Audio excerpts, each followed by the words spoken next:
समुद्र में 3 दिन 3 रात प्याओने के बाद आदमी ने अचानक लार कटकी और तुरंत अपनी माँ की गोद में लेटे बेटे को घूरने लगा। भूख से तड़पता वह आखिरकार खुद को रोक नहीं पाया। संकट के क्षण में महिला ने तुरंत चप्पू उठाकर उसकी पीठ पर मारा। जब तक कि वह अधमरा न हो गया तब जाकर वह असहाय होकर जमीन पर गिर पड़ा। लेकिन अब आराम करने का समय नहीं था, क्योंकि एक बार अगर आदमी ठीक हो गया तो उसके नतीजे भुगतने की क्षमता नहीं थी। इसलिए सहारे के लिए महिला ने तुरंत उसे विशाल समुद्र में डुबो दिया। लेकिन ये सब करने के बाद वह सामने की ओर बेसुध होकर देखने लगी। कभी नहीं सोचा था कि उसने सच में किसी की हत्या कर दी। लेकिन जल्दी ही महिला खुशी से खड़ी हो गई। जो कुछ उसके सामने था उस पर विश्वास नहीं कर पा रही थी, केवल इसलिए कि एक निर्जन द्वीप दूर नहीं दिखाई दिया। इस अप्रत्याशित आगमन ने तुरंत उसके दिल की उदासी को भगा दिया। हालांकि वह इसे जाहिर करने की हिम्मत नहीं कर सका। कहीं ऐसा न हो कि यह सब मरीचिका हो, वह इस झटके को सहन नहीं कर सकेगा। अशांत मन से महिला ने आखिरकार नाव को किनारे पर ले जाकर रोका। जब तक उस ठोस जमीन का अनुभव उसकी आत्मा तक नहीं पहुंचा, वह चिंताओं से बाहर नहीं आ सकी। 3 दिन और 3 रातों की समुद्र में तैराकी ने लगभग उसकी मानसिक स्थिति को तोड़ दिया था। लेकिन अच्छा हुआ कि यह सब समाप्त हो गया।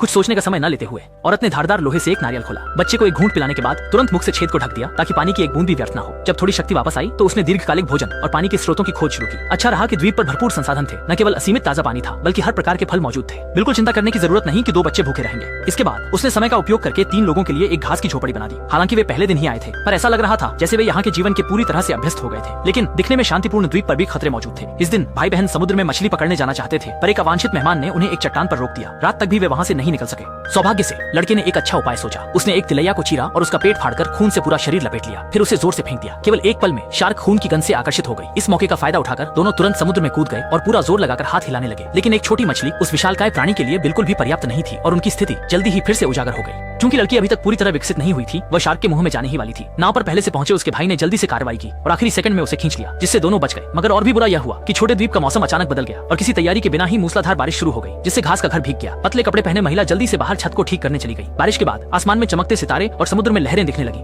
बारिश रुकने के बाद उसकी सबसे चिंताजनक बात आखिरकार हो ही गई। लंबे समय से जो चिंता और थकान थी, उसने बीमारी के लिए अवसर प्रदान कर दिया। बिस्तर पर पड़ी महिला जानती थी कि वह जल्द ही वह अब सबसे ज्यादा चिंतित अपनी बेटी को लेकर था। इसलिए उसने लड़के को कहा कि उसके जाने के बाद उसकी अच्छी देखभाल करना। कोई चमत्कार नहीं, बेटी चली गई। हालांकि उसे पता था कि वह सगी नहीं है, लेकिन पालन पोषण का आयन सबसे बड़ा होता है। लड़के ने उसके लिए एक कब्र बनवाई और उसकी कब्र के सामने कसम खाई कि वह अपनी बहन को कभी भी किसी प्रकार की तकलीफ नहीं होने देगा। समय के साथ धीरे धीरे दोनों बड़े हो गए, लेकिन उनकी परेशानियां भी सामने आ गई। बिना किसी अनुभव के लड़की ने सुबह उठकर देखा कि चादर पर ताजे खून का धब्बा था।